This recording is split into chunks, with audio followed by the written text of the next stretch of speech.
Good morning everyone, जय Shri Ram. Myself doctor Shubhendra Srivastava, orthopaedic surgeon. स्वागत करते हैं अपने चैनल में। उम्मीद करते हैं कि पिछली वीडियोस जो भी मैंने डाली है वो आपने प्रेम पूर्वक देखा होगा और उससे जरूर 4 बातें सीखा होगा। आज बात करते हैं हम गैंग्लियन सिस्ट पे। गैंग्लियन सिस्ट या बाइबल सिस्ट, इस पे बात करते हैं। तो जानते हैं कि गैंग्लियन सिस्ट क्या होता है।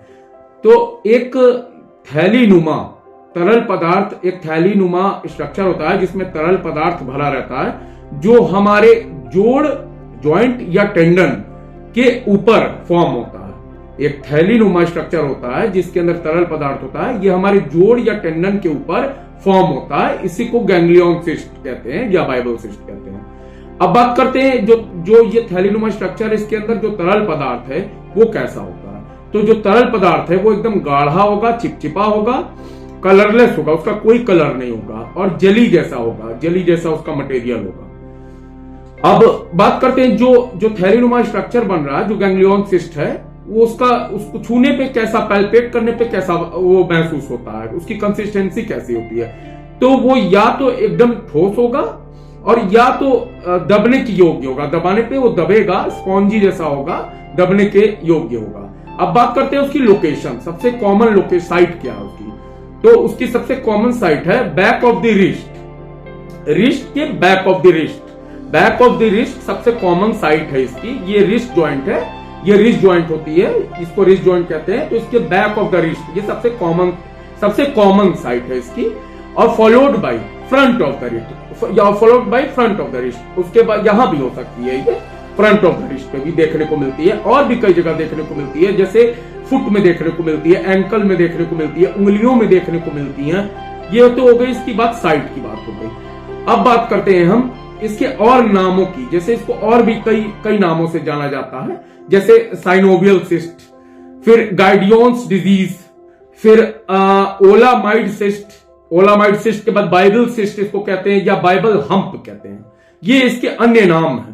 अब बात करते हैं इसके कॉजेस की। तो कॉज इसका सबसे पहले बेसिकली अननोन कॉज होता है और ये सडनली कॉज, या तो सडनली हो सकता है या धीरे धीरे करके, या एकाएक भी ये हो सकता है, देखने को मिलता है, या ये धीरे धीरे करके हो सकता है। और ये अपने आप चला भी जाता है। जिस तरह ये एकाएक होता है उसी तरह एकाएक ये धीरे धीरे करके चला भी जाता है। और इसमें रिकरेंसी बहुत देखने को मिलती है। अगर ये अपने आप आता है और अपने आप धीरे धीरे समय के साथ चला जाता है तो ये फिर से लौट के अपने आप हो भी जाता है वापस। ऐसा इसलिए मैं कह रहा हूं क्योंकि मरीजों में रिकरेंसी रेट, इसमें रिकरेंसी देखी गई है कि एक बार हुआ मरीज को और अपने आप हुआ, अपने आप समय के साथ ठीक भी हो गया और फिर से अपने आप ये फिर से फॉर्म हो गया। तो इसको कहते हैं रिकरेंसी होना डिजीज की। तो जैसा कि मैंने बताया, इसमें रिकरेंसी होना बहुत ही कॉमन बात है। अब बात करते हैं हम इसकी साइन सिम्टम की। तो गैंग्लियन सिस्ट एक जैसा कि मैंने बताया, सॉफ्ट बंप और मास, और जैसा कि यहां मैंने बताया इसके कॉमन साइज रिस्ट के बैक होती है। तो जो गैंग्लियन सिस्ट है ये एक सॉफ्ट बंप, एक सॉफ्ट मुलायम उभार होता है या मास कह सकते हैं इसको। और ये मूव नहीं करता है, ये फिक्स होता है, ये मूव, पैल्पेट करने पे ये मूव नहीं करेगा। और ये पेनलेस होता है, इसमें पेशेंट पेन नहीं कंप्लेन करता है, उसको छूने पे भी पेन की कंप्लेन पेशेंट नहीं करता है। अब बात करते हैं सम डिग्रीज, कुछ patient some degrees of pain complain करते हैं। कब, किस परिस्थिति में? वो तब कंप्लेन करते हैं पेन की जब उस उभार या मांस पे किसी तरह का इंजरी हो, ट्रॉमा हो, चोट लगे, तो मरीज को कुछ डिग्री का पेन होता है, मरीज पेन कंप्लेन करता है अगर उस उभार पे चोट लगती है या किसी प्रकार का ट्रॉमा होता है। अब बात करते हैं, जैसा कि मैंने कई वीडियोस में अपने बताया है कि हमारे हाथ में जो नॉर्मल भगवान के द्वारा बनाया हुआ नॉर्मल एनाटॉमिकल स्ट्रक्चर है, उसमें कोई भी एक्स्ट्रा मांस अगर बनता है या गांठ बनती है या ट्यूमर बनता है या कुछ भी उभार बनता है, तो उसकी वजह से खून की नलियां, नर्व और जो भी वहां से गुजरी होती हैं उनपे एक कंप्रेशन होता है, उनपे दबाव बनता है। तो जिसके कारण मरीज को कई तरह के सिम्टम्स और साइन सिम्टम्स आते हैं और कई तरह की कंप्लेंट्स पैदा होती है, कई तरह की दिक्कत आती है। तो जैसा कि मैंने बताया, यहां पर अगर उभार मांस एक उभार हुआ और मांस जैसा उभार हुआ या थैलीनुमा एक स्ट्रक्चर बना, तो यहां से जो भी चीज पास हुई है, नर्व या खून की नलियां या कुछ भी, तो वो उस पर कंप्रेशन होगा और मरीज को कंप्लेंट्स होंगी। तो फिलहाल अभी हम बात करते हैं कि नर्व्स पे यहाँ जो मांस बन रहा है, उभार बन रहा है, उसके कारण प्रेशर बनेगा, कंप्रेशन ऑफ द नर्व होगा, जिससे मरीज टिंगलिंग और नंबनेस, टिंगलिंग मतलब झुंझुनाहट, हाथ में झंझनाहट, और नंबनेस मतलब सुन्न होना। तो ये कंप्लेंट करता है कि डॉक्टर साहब हमारे हाथ में झुंझुनी होती है और हमारा हाथ सुन्न हो जाता है। तो ये बहुत इंपॉर्टेंट पॉइंट है। अब बात करते हैं जिस उंगली में मैंने बताया अभी पहले आपको कि उंगली में भी ये देखा जा सकता है। तो जिस भी उंगली में ये मांस बन जाएगा या थैली बन जाएगी, वहां पर उस उंगली को मरीज कमजोरी महसूस करेगा, क्योंकि स्वाभाविक सी बात है, जब एक नॉर्मल एनाटॉमिकल स्ट्रक्चर उंगली पे यहाँ एक मांस बन जाए तो उसका भार भी उंगली के जोड़ों पे जाएगा, तो उंगली में कमजोरी महसूस होगी। मरीज कहता है कि हमको उंगली से काम करने में कमजोरी महसूस करती है और उंगली की मूवमेंट में उसको कमजोरी महसूस होती है। अब बात करते हैं कि सिस्ट जो है वो जो टेंडन होता है उससे कनेक्टेड होता है। कई बार देखने को मिला है कि सिस्ट जो है वो टेंडन से हमारे कनेक्टेड होता है। अब बात करते हैं हम डायग्नोसिस की। तो सबसे पहले डायग्नोसिस में फिजिकल एग्जामिनेशन मतलब जब मरीज रोगी मेरे पास ओपीडी में आता है, हम कोई कंप्लेंट बताता है कि साहब ये हमारे यहाँ कलाई के पीछे यहाँ पर एक उभार बन गया है, थैलीनुमा स्ट्रक्चर बन गया है जिसमें तरल पदार्थ भरा हुआ है, तो सबसे पहले हम फिजिकली एग्जामिनेशन करते हैं। हम उसको पैल्पेट करेंगे, उसको छू के देखेंगे, उसका टेम्परेचर देखेंगे, उसका कलर देखेंगे, उसकी मूवमेंट देखेंगे, ये देखेंगे कि उसको छूने पे, पैल्पेट करने पे मरीज को दर्द हो रहा है कि नहीं हो रहा है, और मरीज से उसकी हिस्ट्री लेंगे कि कब से है, ये पहले अपने आप हुआ कि किसी कारण से हुआ, उस थैली पे चोट लगी कि नहीं लगी, ये सब हिस्ट्री लेंगे और फिजिकली एग्जामिनेशन करेंगे, उसको छू के पैल्पेट करके उसके दम पे हम डायग्नोसिस बनाएंगे कि ये एक गैंग्लियन सिस्ट है। अब बात करते हैं कि इसके अलावा हम जो यहां पर मैंने बताया कि एक थैली है जो तरल पदार्थ से भरी हुई है, इसका हम एफएनएसी एग्जामिनेशन करते हैं, एफएनएसी कराते हैं इसकी मरीज की, उसको अपनी डायग्नोसिस को कंफर्म करने के लिए। अब इसमें हम अल्ट्रासोनोग्राफी करते हैं।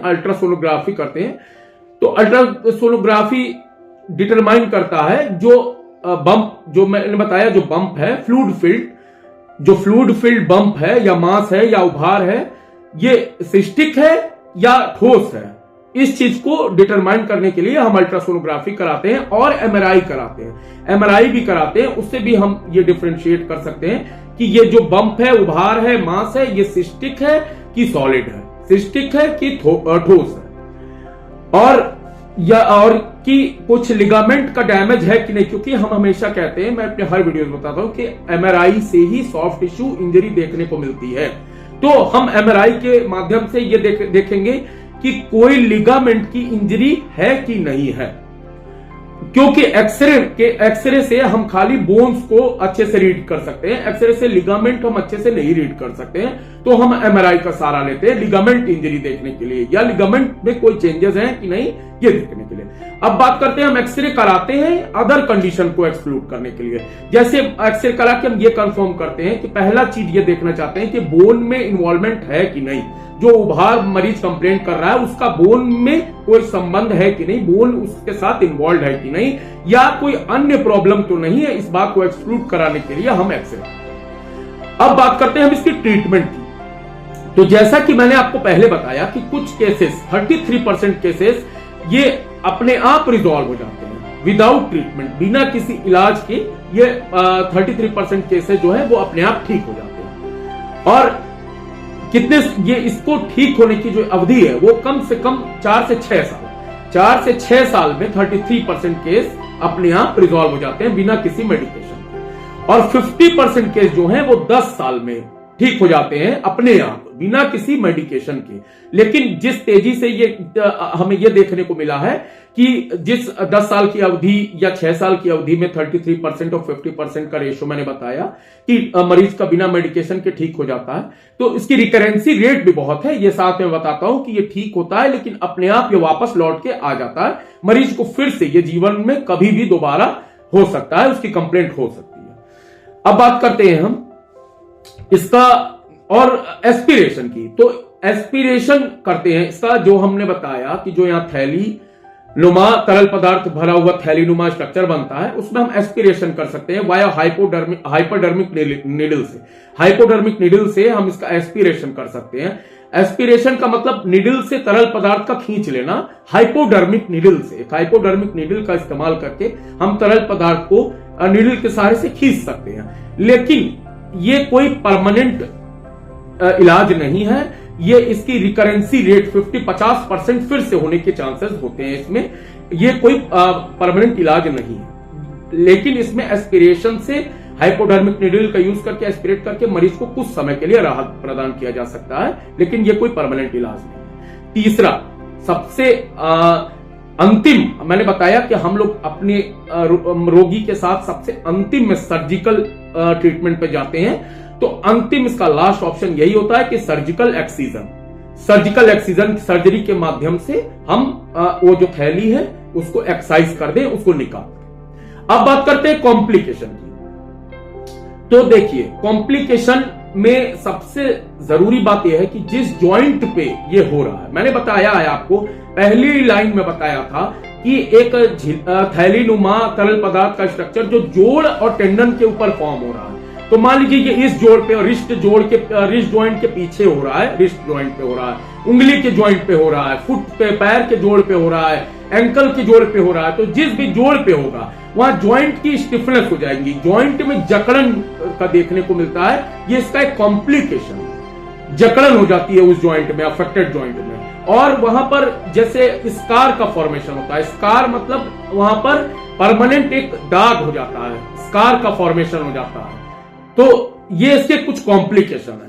अब देखिए, इसमें एक बहुत इंटरेस्टिंग बात है, आप लोग को साथ शेयर करना चाहता हूं। इस टॉपिक में एक बहुत इंटरेस्टिंग बात जुड़ी हुई है कि एक हिस्टोरिकल मेथड था, पहले ऐसा माना जाता था कि गैंग्लियन सिस्ट, जिस व्यक्ति को गैंग्लियन सिस्ट, जैसा कि मैंने बताया यहां पर रिस्ट के पीछे एक थैलीनुमा तरल पदार्थ का उभार होना, तो जिस भी पर्सन को पहले के समय में हिस्ट्री में यह माना जाता था कि जिस व्यक्ति को गैंग्लियन सिस्ट हुआ है उसको किसी भारी भरकम बुक से अगर उस सिस्ट पे मारा जाए तो वो सिस्ट फूट के बह जाता था और पूरा फैल जाता था, और जिससे वो मरीज ठीक हो जाता था, ऐसा माना जाता था। और वो मोटी भारी भरकम बुक को बाइबल कहा जाता था, इसीलिए इसका नाम बाइबल सिस्ट रखा गया। तो ये ट्रीटमेंट हिस्टोरिकल मेथड मैं बता रहा हूं, this is historical method. Historical method में ऐसा माना जाता था कि उस भारी भरकम बुक यानी बाइबल से अगर हम गैंग्लियन सिस्ट पे मार देंगे तो वो फूट के बह जाएगा, ड्रेन आउट हो जाएगा, तो इससे मरीज ठीक हो जाएगा, ऐसा माना जाता था। इसीलिए इसका नाम रखा गया था बाइबल हम्प, बाइबल सिस्ट या गिडियंस डिजीज। लेकिन आज इस पद्धति में हम लोग as doctor, this treatment is not recommended क्यों? हम लोग एज डॉक्टर अब इस ट्रीटमेंट को नहीं रिकमेंड करते हैं। ये डॉक्टर्स के तरफ से रिकमेंडेड ट्रीटमेंट नहीं है, क्योंकि इसकी वजह से जो उसके सराउंडिंग स्ट्रक्चर है, मान लीजिए यहां पर सिस्ट है, इसके सराउंडिंग स्ट्रक्चर है, जब आप भारी भरकम बुक से उस पर मारेंगे, उसको ड्रेन आउट करेंगे, तो सीरियस इंजरी कॉज हो सकती है, और या सीरियस इंजरी साइट पे भी कॉज हो सकती है, और उसके सराउंडिंग स्ट्रक्चर्स पे भी सीरियस इंजरी हो सकती है। तो इसलिए ये ट्रीटमेंट का मेथड अब रिकमेंडेड नहीं है हम लोग के द्वारा, डॉक्टर्स के द्वारा। This treatment is not recommended. फिलहाल इस वीडियो में इतना ही। उम्मीद करते हैं कि आप लोग इस वीडियो को देखेंगे और जरूर 4 बातें सीखेंगे, और मिलते हैं नेक्स्ट वीडियो में एक नए टॉपिक के साथ। मैं ऑर्थोपेडिक का रोज एक टॉपिक, एक डिजीज आप लोग के साथ डिस्कस करता हूं, जिससे आप लोग कुछ मैं सिखा सकूं, आप लोग को जो भी मैं सिखा सकता हूं सिखा सकूं, और आप लोग ऑर्थोपेडिक से संबंधित रोगों के बारे में जागरूक हो सकें कि अगर उसके कुछ लक्षण आपको दिखें या आपके आसपास किसी को दिखें तो आप लोग जान सकें कि ये डिजीज क्या है, इसके कॉज क्या है, सिम्टम क्या है, डायग्नोसिस क्या है, ट्रीटमेंट क्या है। तो मिलते हैं नेक्स्ट वीडियो में। Thank you so much. जय श्री राम।